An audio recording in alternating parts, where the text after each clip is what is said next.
Hello everyone, my name is Alicia Jackson. I'm a licensed professional counselor. Thank you so much for joining this video. Today we're going to talk about, which is a topic that was requested, how childhood trauma affects us and the long-lasting effects of us. Actually, this is going to be a series event. I'm kind of going to gloss over the ways that trauma affects us, and then each individual way I'm going to do a video about that as well. Trauma completely, especially childhood trauma, shapes and reshapes the mind, the body, and how you experience the world. And so want to take a look at that and for you guys to kind of understand it, and then also want to even specify it for myself, because I am African American. And so our journey through this world is unique, as we had to go through slavery, and as we know, trauma, or if you don't know, trauma is a generational thing. It is passed down through generations. Not maliciously, it's just intentionally. Truly, how we endure trauma is through survival. And so if you have learned a way to survive the world, you love your child, you're going to pass on those same ways of survival to your child, who's going to pass on those same ways of survival to their child. And if society or the world has reinforced those values that were instilled, then they're going to be continuously reinforced through generations and generations, right? And so that is how trauma is transitioned. So how trauma shapes you. The first way that trauma shapes you is it affects how you see the world. Okay, if you are experiencing trauma as a child or as a young person, it makes you feel truly like the world is a dangerous place, and especially your home is a dangerous place. Okay, and so you truly, as a child, take on these survival skills from a childlike space, though. So you take on these survival skills, whether it be caretaking, like I have to take care of my mom and protect my mom. Say if it's a domestic violence situation, you feel like you have to protect your parent from the other parent or spouse. If it's someone coming into the home that is displaying violence, then you feel like you have to protect them, which is not. We know logically, right, that it's not our place as a child to protect a loved one, or even have the capability, right, to protect our loved one. And at the same time, you're a child, you love your parent. You're going to do your best to protect yourself, your siblings, your parent, anyone that's in the home. And so you, if you think about that, if that's your baseline relationships, this is how you learn to navigate your foundational relationships, then that is truly how you see the world as a whole. That you are always constantly having to be hyper vigilant, making sure that you are seeing and aware, and always at all time. It becomes like a way of making sure that you're in control, making sure that everyone is around you that is safe, making sure you're always on the lookout. So if you think about it, and I'll say, since I mentioned African Americans and how our experience in this world, especially the United States of America, is very unique. One of the things that, and you hear about it, I think it was like the Kings of Comedy, I believe, Cedric the Entertainer, he mentioned this. He was talking about how when you see, when Black people see someone running, they just start running. They don't like, oh, what? They don't ask questions. They don't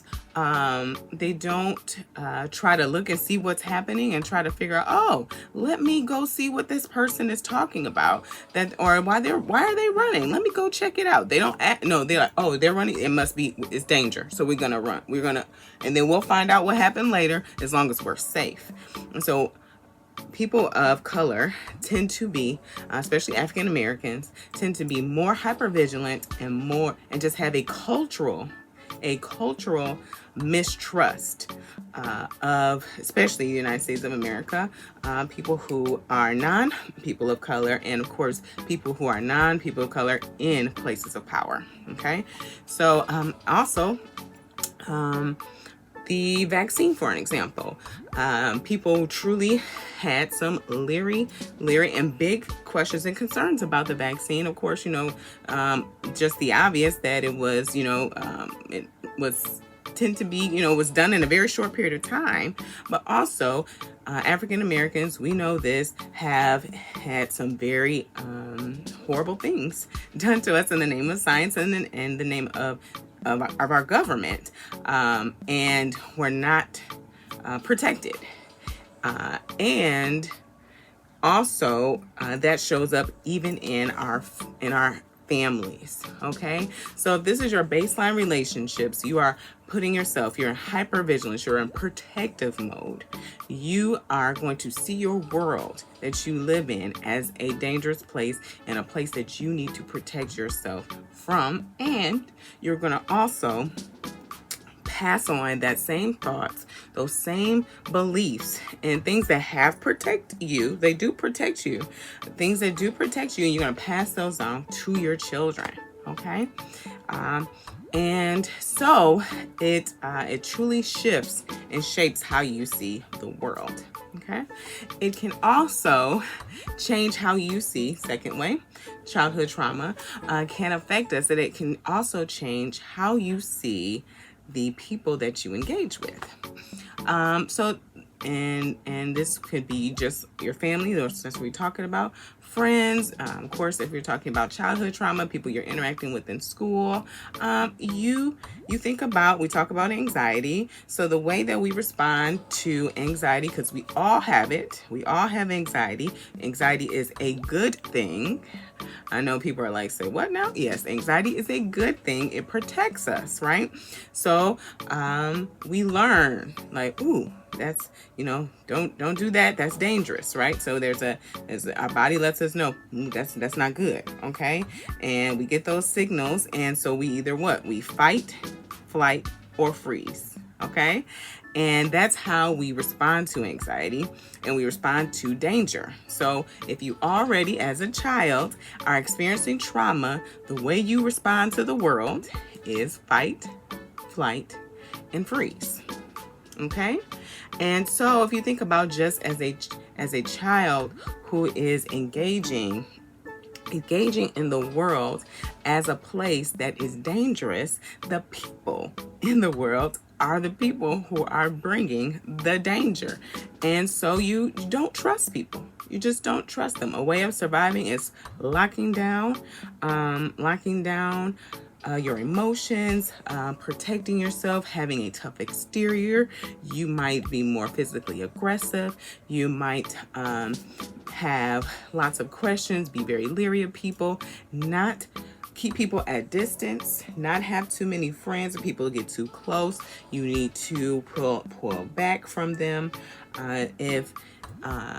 If people are, or even if people are getting too close, you might even sabotage it, like do something so that, no, I don't want you to get close to me, because you might bring more pain to my life. Okay, and so you feel and you view people as dangerous, and people, there's a negative connotation that comes with people. It's just like people are not okay.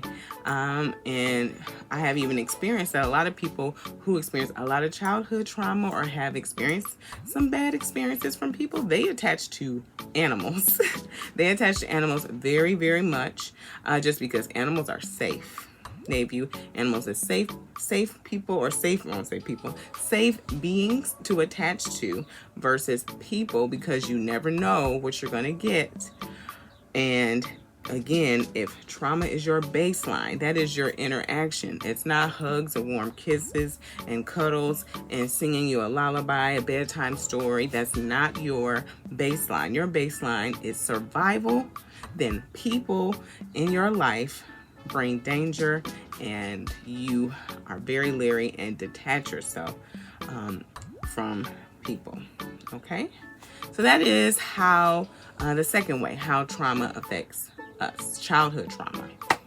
The third way childhood trauma affects, in the long term effects of childhood trauma, is it affects how you see you.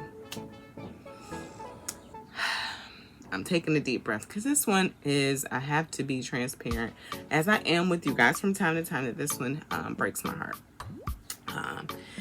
As a person who has worked with a lot of people who experience trauma, it does definitely affect how you see yourself.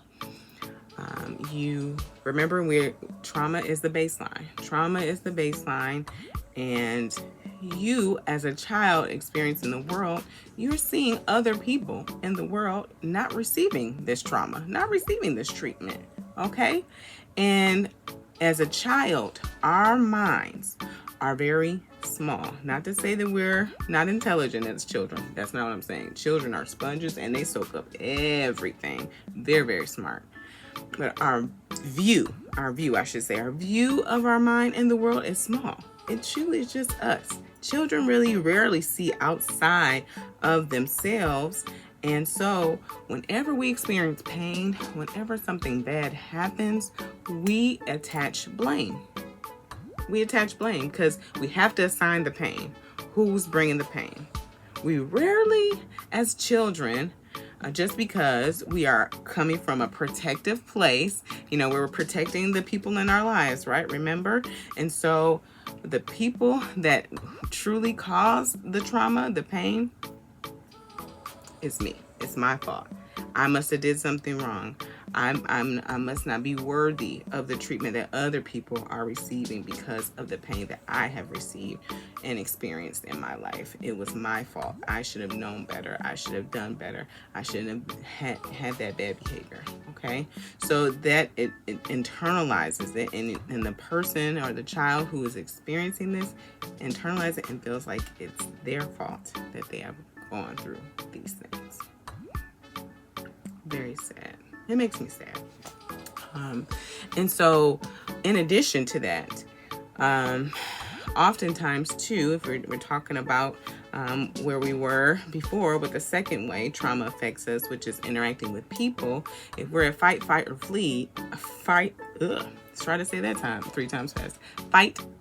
or freeze, we are engaging with people, we're fighting, right? We're in school, you're like, oh, what you say? You said something to me? And then it's an altercation, right? And so now you're being punished because you're being aggressive. At school, you're being suspended, you're this and this, the teachers, you're labeled as a bad child, or it's a bad child or an unruly child, defiant child, and no one is taking the time to ask you the right questions to know that you experience trauma. That's the reason why you are hypervigilant at school. That's the reason why you have to make sure that you're in control at all times, because when you're not in control, bad things happen. And so that just reinforces this negative, blame and shame script in a child's mind that they are bad and that the things that they do are bad. That is my, in short, view of the three ways that trauma affects you. It affects how you see the world, it affects how you see others, and it affects how you see yourself. Again, I'm going to do a series in regards to this, each video and each topic. And of course, as always, I hope you find this video helpful, and that if you have experienced childhood trauma, that you seek some support and some help, and know that you're not in this alone. Of course, like, subscribe, and share my video with those who you feel might benefit from it. Thank you so much for watching. Take care.